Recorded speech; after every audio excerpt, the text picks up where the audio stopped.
Hello दोस्तों, स्वागत है आपका इनोवेटिव शिक्षा में।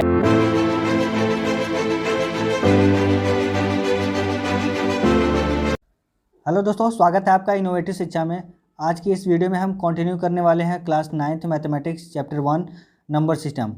पिछली कुछ वीडियो में मैंने आपको बताया था नंबर सिस्टम क्या होता है, बेसिकली रियल नंबर क्या होता है, रैशनल नंबर, इरेशनल नंबर क्या होता है, natural number, whole number, integers, ये सब क्या होते हैं मैंने आपको डिटेल में बता दिया है। रैशनल नंबर कैसे फाइंड करते हैं किसी भी दो रैशनल नंबर्स के बीच में, ये भी बता दिया है।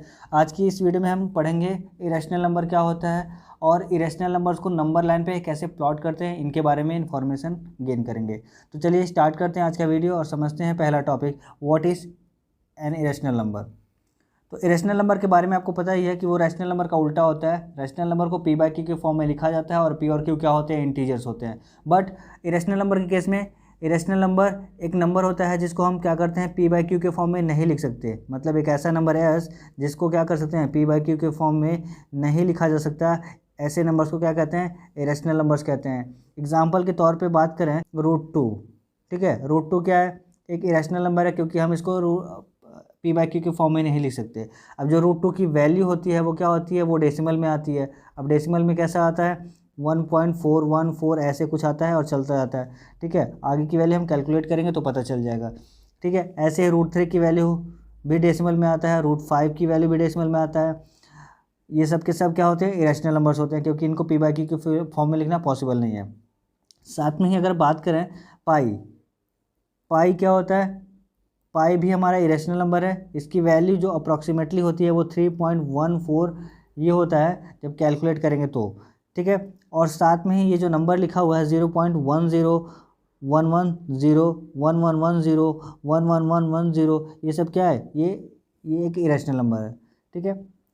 तो ये रहा एग्जांपल्स जिसको भी p/q के फॉर्म में नहीं लिखा जा सकता, ऐसे नंबर्स को क्या कहते हैं, इरेशनल नंबर्स कहते हैं। तो यहाँ पे जितने भी एग्जांपल्स लिखे हुए हैं इनको p/q के फॉर्म में नहीं लिखा जा सकता है। अब बात करते हैं कि how to represent irrational number on number line. तो आपको पता है कि नंबर लाइन क्या होता है, ऐसे नंबर जिनको हम लाइन पे रिप्रेजेंट कर सकते हैं वो क्या कहलाता है, नंबर लाइन कहलाता है।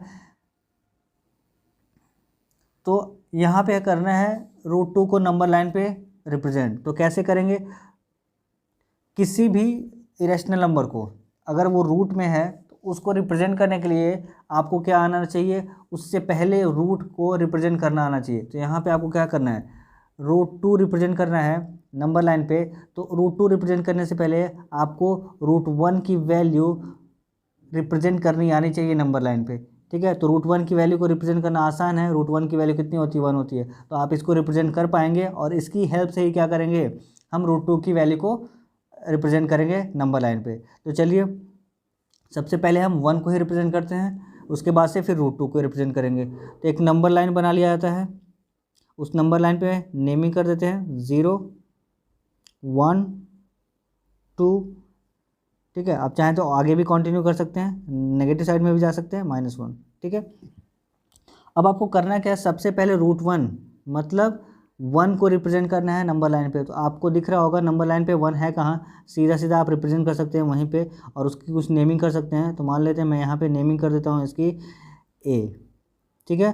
0 को वही कर देता हूँ ओरिजिन, ठीक। अब आपको A पे मतलब जहाँ पे 1 है वहाँ पे 90 डिग्री का एंगल बनाना है या फिर एक परपेंडिकुलर ड्रॉ करना है पॉइंट A पे। यहाँ पे कंपास की हेल्प से क्या कर सकते हैं, 90 डिग्री का एंगल बना सकते हैं या फिर आप चाहें तो प्रोटेक्टर का यूज़ करके भी 90 डिग्री का एंगल बना सकते हैं, ठीक। तो यहाँ पे हम एक 90 डिग्री का एंगल बनाते हैं। तो 90 डिग्री का एंगल बनाने के लिए कंपास का यूज़ करेंगे। तो कैसे ऐसा करना पड़ता है, एक आर्क लेके क्या करते हैं, पॉइंट A को सेंटर एज्यूम करके एक आर्क ड्रॉ करते हैं और उस आर्क, ये जो आर्क होता है उस लाइन को क्या करता है, किसी न किसी पॉइंट B पे कट करता है, ठीक है। अब उस B पॉइंट को सेंटर एज्यूम करके उतने ही आर्क का एक और आर्क ड्रॉ करेंगे जो उस आर्क को क्या करता है, एक और पॉइंट पे कट करेगा C पे। और उस C को क्या करेंगे, फिर से एक सेंटर मान के एक और आर्क ड्रॉ करेंगे जो उसी आर्क को क्या करेगा, D पे कट करेगा। और फिर से एक और ऊपर आर्क ड्रॉ करेंगे। फिर अब D को सेंटर एज्यूम करके क्या करेंगे, उसी लेंथ का फिर से एक आर्क ड्रॉ करेंगे जो ऊपर दिए गए आर्क को फिर कहीं ना कहीं कट करेगा, मतलब E पॉइंट पे कट करेगा।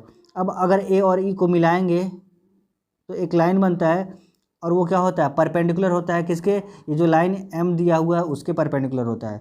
इतनी बात समझ में आ गई।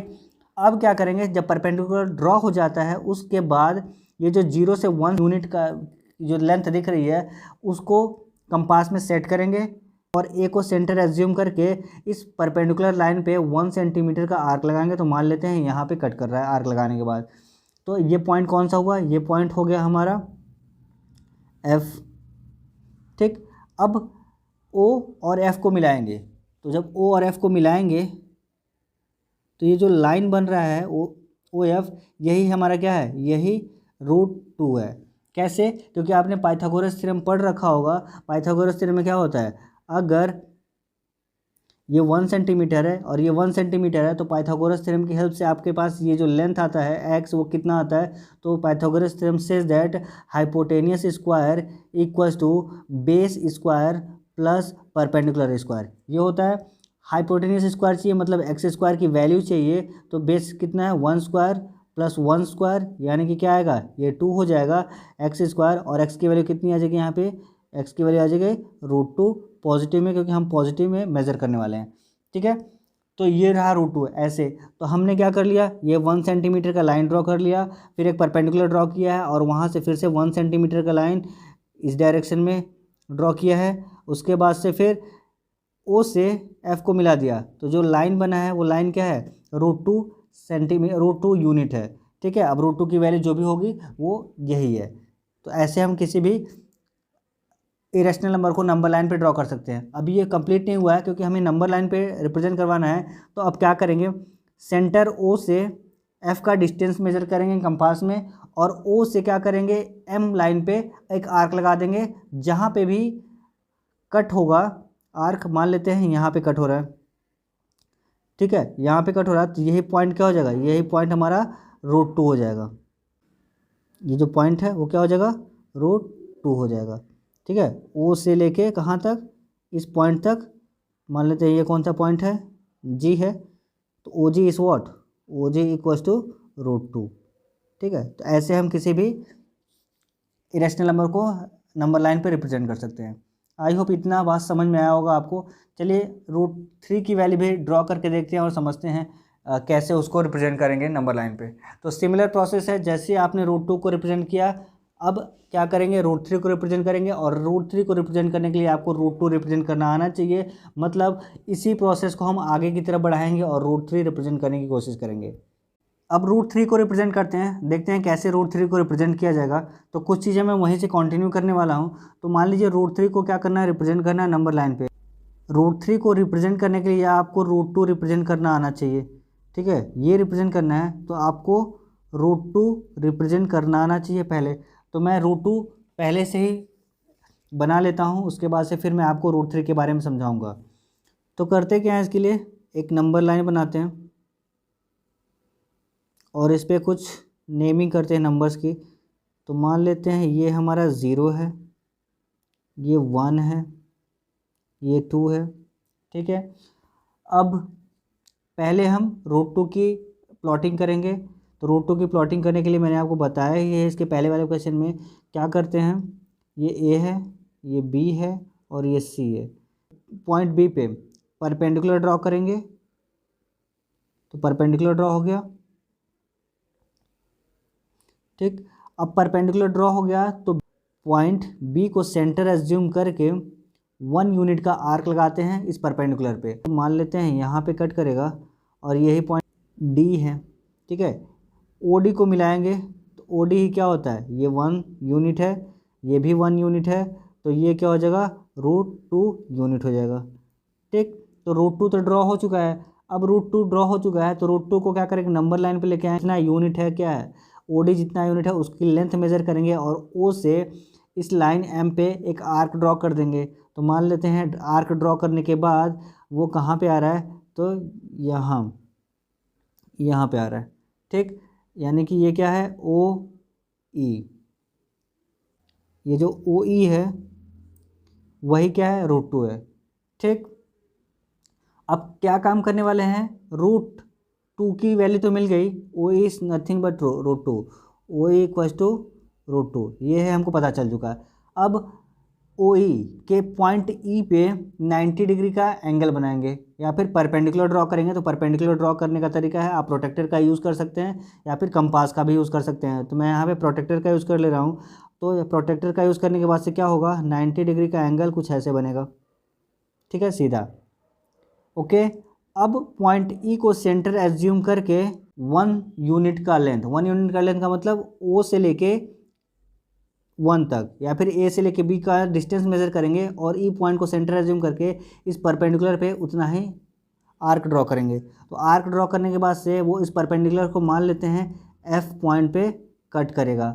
ओके, अब ए से एफ को मिलाएंगे, ए से एफ को मिलाएंगे तो ये जो डिस्टेंस बना है, फिर जो लाइन बना है ए एफ, वही क्या है, वही हमारा √3 है, ठीक। अब इसको नंबर लाइन पे ड्रॉ करना है। तो नंबर लाइन पे ड्रॉ करने के लिए आपको करना क्या होगा, कंपास में ओ से लेके एफ तक के डिस्टेंस को मेज़र करेंगे और ओ को सेंटर एज्यूम करते हुए एम लाइन पे एक आर्क लगाएंगे। जहाँ पे भी वो लाइन को कट करेगा वही पॉइंट क्या होता है, वही पॉइंट हमारा √3 हो जाएगा, ठीक। तो मान लेते हैं ओ से एफ का डिस्टेंस मेज़र करने के बाद पॉइंट ओ को सेंटर मान के एम लाइन पे यहाँ पे कट हुआ है, ठीक। तो ये जो पॉइंट नया मिला, वही जो पॉइंट है वो क्या है, वही √3 है। यानी कि ओ से लेके जी तक का डिस्टेंस क्या है, ओ जी इज √3। ऐसे हम मेज़र कर सकते हैं किसी भी नंबर लाइन पे किसी भी इरेशनल नंबर को। आई होप इतनी बात आपको समझ में आई होगी कि करना क्या है। चलिए एक और एग्जांपल करते हैं। √5 को रिप्रेजेंट करने की कोशिश करते हैं नंबर लाइन पे। तो √5 को रिप्रेजेंट करने के लिए आपको क्या करना चाहिए, √4, ठीक है। √5 को रिप्रेजेंट करना है नंबर लाइन पे, तो √5 को रिप्रेजेंट करने से पहले आपको रिप्रेजेंट करना है √4, ठीक। √4 का मतलब होता है 2 और साथ में हम 1 को रिप्रेजेंट करेंगे, ठीक है। ये क्यों किया जा रहा है, मतलब आपको करना क्या है, 2 सेंटीमीटर का एक लाइन ड्रॉ करना है और 1 सेंटीमीटर का एक लाइन ड्रॉ करना है और एक हाइपोटेनियस, जो क्या हो जाएगा, ऑटोमेटिक √5 हो जाएगा अगर पाइथागोरस थ्योरम लगाएंगे तो, ठीक है। तो ये हमारा लॉजिक है। अब करते क्या है, एक नंबर लाइन ड्रॉ करते हैं। तो ये नंबर लाइन ड्रॉ हो चुका है, इस पर हम नेमिंग कर लेते हैं। ये हमारा 0 है, फिर ये 1 यूनिट है, ये 2 यूनिट है और ये 3 यूनिट है, ठीक। अब यहाँ से क्या करेंगे आप, 2 यूनिट का लेंथ मेज़र करेंगे और उस पॉइंट पे 90 डिग्री या फिर परपेंडिकुलर ड्रॉ करेंगे। तो आपको क्लियरली दिख रहा है कि नंबर लाइन पे 2 कहाँ है। उस नंबर लाइन पे क्या करेंगे, एक परपेंडिकुलर ड्रॉ करेंगे। तो 2 पे परपेंडिकुलर ड्रॉ करते हैं। तो 2 पे परपेंडिकुलर ड्रॉ हो गया with the help of compass और प्रोटेक्टर, ठीक। ये 90 डिग्री बन गया। अब क्या करना है, पॉइंट 2 को सेंटर एज्यूम करते हुए पॉइंट 2 को सेंटर एज्यूम करते हुए 1 यूनिट का लेंथ मेज़र करेंगे इस परपेंडिकुलर पे। तो 1 यूनिट का मेज़र कैसे मेज़र करेंगे, यहाँ पे 0 है, यहाँ पे 1 है। कंपास में आप इतना मेज़रमेंट सेट कर लीजिएगा। उसके बाद से 2 को सेंटर एज्यूम करते हुए उतने ही यूनिट का आर्क लगा देंगे इस परपेंडिकुलर पे। इस आर्क पे परपेंडिकुलर लगाते ही जहाँ पे भी कट होगा उसका कुछ नाम लिख दीजिएगा। जैसे यहाँ पे मैं लिख देता हूँ ए, ठीक है। और इस ओ, सेंटर ओ मतलब ओ से ए को मिलाएंगे तो ये जो डिस्टेंस बनता है वही क्या कहलाता है, वही हमारा √5 होता है। √5 कैसे, मैंने आपको यहाँ ये समझाया। ये 2 सेंटीमीटर हो गया पूरा का पूरा डिस्टेंस, ठीक है। और ये 1 सेंटीमीटर का आर्क हमने क्या कर लिया, परपेंडिकुलर पे ड्रॉ कर लिया। तो ऑटोमेटिक ये क्या हो जाएगा, पाइथागोरस थ्योरम की वजह से √5 हो जाएगा। अब इस √5 को नंबर लाइन पे रिप्रेजेंट करना है तो क्या करेंगे, ओ से ए को कंपास में सेट करेंगे उतना लेंथ और ओ को सेंटर एज्यूम करते हुए इस लाइन एम पे क्या करेंगे, एक आर्क लगा देंगे। जहाँ पे भी कट होगा वो पॉइंट ही क्या कहलाएगा, √5 कहलाएगा, ठीक है। तो चलिए ड्रॉ कर देते हैं। तो पॉइंट ओ का सेंटर एज्यूम करते हुए ओ ए डिस्टेंस का लेंथ एम लाइन पे कट करते हैं। तो मान लेते हैं यहाँ पे कट हो रहा है और यही क्या हो जाएगा, ये जो पॉइंट कट हुआ है वही हमारा √5 हो जाएगा। क्लियर हो गया इतनी बात। मतलब ओ से लेके इस पॉइंट पी तक का डिस्टेंस क्या कहलाता है, ओ पी डिस्टेंस ही क्या कहलाएगा, √5 कहलाएगा। आई होप इतनी बात आपको समझ में आ गई होगी तीनों एग्जाम्पल्स की हेल्प से। तो हम किसी भी रैशनल नंबर को रिप्रेजेंट करने के लिए उससे पहले वाले इरेशनल नंबर को रिप्रेजेंट कर पाएँ, तब क्या करेंगे, उस इरेशनल नंबर को यहाँ रिप्रेजेंट कर पाएंगे। आई होप आपको इतनी बातें क्लियर हो गई होंगी कि कैसे किसी भी नंबर इरेशनल नंबर को नंबर लाइन पर रिप्रेजेंट किया जाता है। अब कुछ क्वेश्चन कर लेते हैं। अब यहाँ पे एक क्वेश्चन दिया हुआ है, state whether the following statements are true और फॉल्स, जस्टिफाई योर आंसर। आपको बताना है कि ये जो स्टेटमेंट दिया गया है वो क्या है, ट्रू है और फॉल्स है। अगर ट्रू है तो क्यों ट्रू है, और फॉल्स है तो क्यों फॉल्स है। तो जिसमें पहला है every irrational number is a real number. तो आपको पता है रियल नंबर की डेफिनेशन क्या होती है, all the numbers present on the number line is called real number, okay, and irrational number is also present on the number line, so irrational number is also a real number. जितने भी numbers होते हैं उनको हम number line पर represent कर पाते हैं तो वो नंबर्स क्या कहलाते हैं, रियल नंबर्स कहलाते हैं। तो इरेशनल नंबर को भी हम क्या कर पाते हैं, नंबर लाइन पर रिप्रेजेंट कर पाते हैं तो वो क्या कहलाएंगे, रियल नंबर्स ही कहलाएंगे। तो all irrational number is a real number, तो ये क्या है, ट्रू है। फर्स्ट आंसर इज ट्रू, ठीक है। दूसरा क्या है, दूसरा है every point on number line is of the form of root m where m is a natural number. अब ये भी क्या है, एक ट्रू स्टेटमेंट है। ट्रू स्टेटमेंट क्यों है, क्योंकि आप देख पाएंगे ये भी क्या है, ट्रू है। ट्रू क्यों है, क्योंकि आप नंबर लाइन पे कोई सा भी पॉइंट करेंगे ड्रॉ तो उसको हम रूट के फॉर्म में लिख सकते हैं। रूट के फॉर्म में कैसे लिखेंगे, देखिए अगर m की वैल्यू नेचुरल नंबर होगी 1 2 3 4 ये सारा होगा, तो इसको रूट में कन्वर्ट करने के बाद क्या मिलेगा, √1 √2 √3 √2 √3 √4 एंड सो ऑन मिलेगा। और इन सारे नंबर्स को हम क्या कर सकते हैं, नंबर लाइन पर रिप्रेजेंट कर सकते हैं। तो ये जो स्टेटमेंट लिखा हुआ है every point on number line is of the form root m where m is a natural number is a true statement. I hope clear हो गया। क्यों, क्योंकि जितने भी रूट वाले नंबर हैं नेचुरल नंबर को रिप्रेजेंट किया जा सकता है नंबर लाइन पे, तो उनके रूट को भी हम रिप्रेजेंट करना सीख चुके हैं, तो उनके रूट को भी नंबर लाइन पे रिप्रेजेंट किया जा सकता है।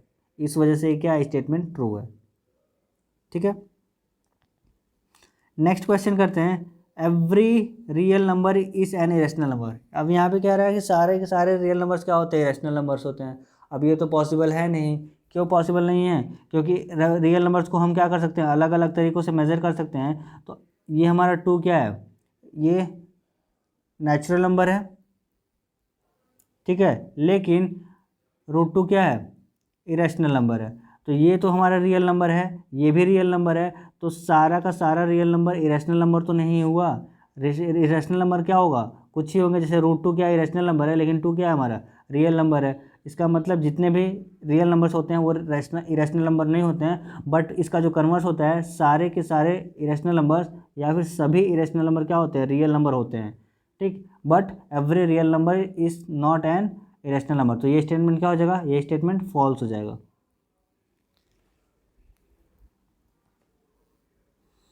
अब करते हैं, are the square root of all positive integer is irrational.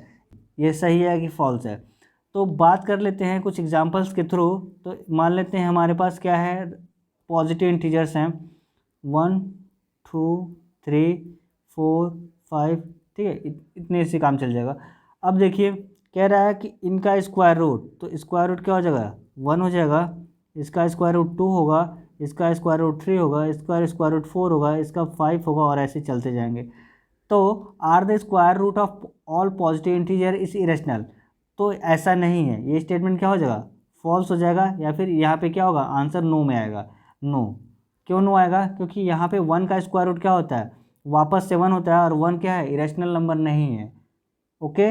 √2 irrational number है, √3 इरेशनल नंबर है, और यहाँ पे 4 इज़ नथिंग बट 2, और 2 क्या होता है, इरेशनल नंबर नहीं होता है। इसीलिए no, the square root of all positive integer is not an irrational number, okay. If not give an example of the square root. तो यहाँ पे आपने देख लिया √1 का स्क्वायर रूट क्या होता है, 1 आता है, जो कि इरेशनल नंबर नहीं है। √4 का आंसर क्या आ रहा है, 2 आ रहा है, तो ये भी क्या है, इरेशनल नंबर नहीं है, लेकिन बाकी क्या है, इरेशनल नंबर हैं। ऐसे ही आप और एग्जांपल्स लेंगे तो √9 एक ऐसा इरेशनल नंबर आएगा, या फिर एक ऐसा नंबर आएगा जिसका रूट लेने पे क्या मिल रहा है, 3 मिल रहा है, और क्या है वो इरेशनल नंबर नहीं है, वापस से वो क्या है, नेचुरल नंबर है या फिर पॉजिटिव इंटीजर्स है। तो आपके पास 3 एग्जाम्पल्स हो गए, 1 2 3, ऐसे ही आप और भी कर सकते हैं, ठीक है। So that how root 5 can be represented on number line, जो कि मैंने पहले ही बता दिया था। चलिए मैं एक और बार बता देता हूँ कि कैसे रूट 5 को नंबर लाइन पर रिप्रेजेंट करेंगे। तो नंबर लाइन पर रिप्रेजेंट करने के लिए आपको करना क्या होगा, एक नंबर लाइन ड्रॉ करना पड़ेगा। नंबर लाइन ड्रॉ हो चुका है। यहाँ पे हम नेमिंग कर देते हैं, ये 0 है, ये 1 यूनिट, ये 2 यूनिट, और उसके बाद से फिर एंड सो ऑन 3 4 जहाँ पे भी आप चाहें कर सकते हैं, बट इतने ही की रिक्वायरमेंट है। अब रूट 5 को रिप्रेजेंट करने के लिए मैंने आपको बताया था कि रूट 4 रिप्रेजेंट करना आना चाहिए, और रूट 4 की वैल्यू क्या होती है, 2 होती है। यानी कि आप नंबर लाइन पे ये दिखा सकते हैं कि 2 है कहाँ। तो आप नंबर लाइन पे 2 दिख रहा होगा आपको क्लियरली, वहाँ पे आप क्या करेंगे, परपेंडिकुलर ड्रॉ करेंगे इस लाइन एल के। ठीक, तो परपेंडिकुलर ड्रॉ कर लेते हैं। तो ये परपेंडिकुलर ड्रॉ हो चुका है with the help of protractor और कंपास, जैसे भी आप करना चाहें। अब क्या करेंगे, यहाँ से लेके यहाँ तक का डिस्टेंस आपका 2 यूनिट है। अब इस 2 पे क्या करेंगे, परपेंडिकुलर ड्रॉ करेंगे। 2 पे परपेंडिकुलर ड्रॉ करने के बाद से 1 यूनिट का क्या करेंगे, लेंथ या फिर आर्क कट करेंगे इस परपेंडिकुलर पे। तो 1 यूनिट का लेंथ कहाँ से लेंगे, आप 0 से 1 को कंपास में मेजर करके क्या कर सकते हैं, इस परपेंडिकुलर पे आर्क लगा सकते हैं। तो मान लेते हैं आर्क लगाने के बाद यहाँ पे कट होगा, इस पॉइंट का कुछ नाम दे देते हैं P, और इस O या फिर 0 से इस P को जब मिलाएंगे तो यही जो लाइन होता है वो क्या कहलाता है, OP। मान लेते हैं ये पॉइंट O है, OP क्या कहलाता है, वही रूट 5 कहलाता है। ठीक है, क्यों, क्योंकि Pythagoras theorem says that hypotenuse square equals to base square plus perpendicular square, ये होता है पाइथागोरस थ्योरम। तो बेस कितना आ गया आपका, बेस आ गया 2 स्क्वायर, और परपेंडिकुलर कितना आ गया 1 यूनिट, यानी कि 1 स्क्वायर। तो 4 + 1 कितना हो जाएगा, 5 हो जाएगा, और h स्क्वायर की वैल्यू मतलब सीधा सीधा h की वैल्यू कितनी आ जाएगी, रूट 5 आ जाएगी। ठीक, तो ये क्या, ये लाइन क्या है, हमारा रूट 5 है, जिसको नंबर लाइन पे लाने के लिए क्या करना पड़ेगा, O से लेके P के डिस्टेंस को कंपास में मेज़र करना है, और L लाइन पे एक आर्क लगा देना है। तो जब L लाइन पे आर्क लगाया जाएगा तो कहाँ पे कट करेगा, चलिए मैं आपको दिखा देता हूँ। तो मान लेते हैं O से P को डिस्टेंस मेज़र होने के बाद से O को सेंटर एज्यूम करके L लाइन पे एक आर्क लगाएंगे, तो इस लाइन को यहाँ पे कट कर रहा है, और ये जो लाइन L को कट किया है वही पॉइंट क्या कहलाता है, वही पॉइंट Q क्या कहलाएगा, रूट 5 कहलाएगा। ठीक है, तो आप चाहें तो O से P के डिस्टेंस को अलग कलर में बता सकते हैं कि Q क्या है, रूट 5 है, या फिर जो पॉइंट Q है वो क्या है, रूट 5 है। ठीक है, तो आप यहाँ से लेके O से लेके Q को डिस्टेंस मेजर कर सकते हैं, या फिर नंबर लाइन पे सिर्फ बताना है कि रूट 5 कहाँ है, तो आप कह सकते हैं ये जो Q है पॉइंट, वही क्या है, रूट 5 है। आई होप इतनी बातें आपको समझ में आ गई होंगी। वीडियो पसंद आए तो लाइक कीजिए, कमेंट कीजिए, शेयर कीजिए दोस्तों के साथ, सब्सक्राइब कीजिए, तो और साथ में बेल आइकन को भी प्रेस कीजिए ताकि आगने वाली वीडियो की नोटिफिकेशन आपको मिलती रहे। Thanks for watching the video, have a nice day.